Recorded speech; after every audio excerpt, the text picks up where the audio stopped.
Academy Filosofia Politica, here welcome. We are together with Geer from the Flemish government, and we are going to talk about a very nice project. It's called Schoolville. First of all, why it is called Schoolville? That was just a working title because we started with the idea of what's happening with Farmville and Cityville and now Lady Gagaville, and we wanted to have the same philosophy, Schoolville, because in Farmville 23 million people go online every day to milk their cows just to get a point to reach the next level, and we wanted to have the same idea in learning. You go online to have a point and to reach the higher level and at the end win some award, and that's the idea behind Schoolville. How did you begin with this great idea? Well, on a European conference 2 months ago, we were divided into small groups, me, somebody from Canada, and Maria, who's an Italian, and the three of us invented it on the spot. None of us had thought about it before, although we started with a digital divide, and then a usual recipe is that young kids should learn their parents, their grandparents, their teachers how to work with computers, because everybody knows 15 years old people are much smarter with computers than their teachers. And then we turned it the other way around, because older people still have something to teach to young kids, and that's where the idea started. Everybody can be a teacher and everybody should be a student. And that's interesting, but how does it work in practice? Well, what we are hoping for is that there's some sort of international social community of people who want to make a lesson online. And they can make a video, they can make it on audio, or with other technologies, just teach something.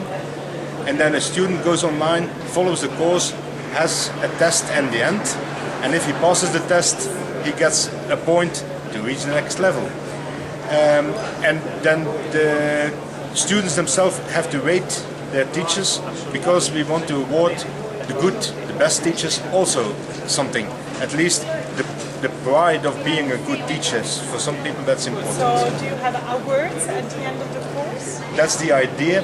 The first idea, and it came from Maria, if somebody follows an Italian course and is the best, why not give him a week's holiday in Italy as a reward to practice his new language? Because it's a bit stupid to learn a language and never have a chance to speak it for real.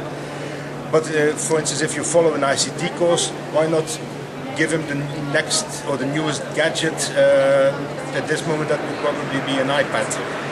And another idea, and that came from somebody from industry, they are always complaining that students don't know enough what the company needs for employing people. An enterprise could start a course, and the best students in that course could be invited to the company for a job interview.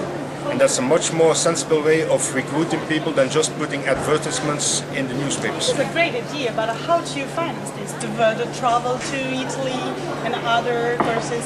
Well, basically, and again we take the example of Farmville, it's free. You can play for free in Farmville, but for some gadgets, for some nice things, you have to pay $1 or $2. We take the same philosophy for Schoolville. You can learn for free, but for instance for extra tutoring, for if you want to have your diploma on paper, if a company wants to do things online in Schoolville, or if a school wants to present its courses and have some advertisements on Schoolville, they should help pay for the entire industry. It's great. Have you gone for European funds? Are you thinking of? Well, they promised that we could discuss with the European Commission about access to relevant funding as a startup to start Schoolville, and then especially what we want from the European Union also is that they spread the idea. Once it's built, that everybody in Europe knows that it exists and can start playing it. Thank you very much, Kenny. It was a pleasure. I hope I did.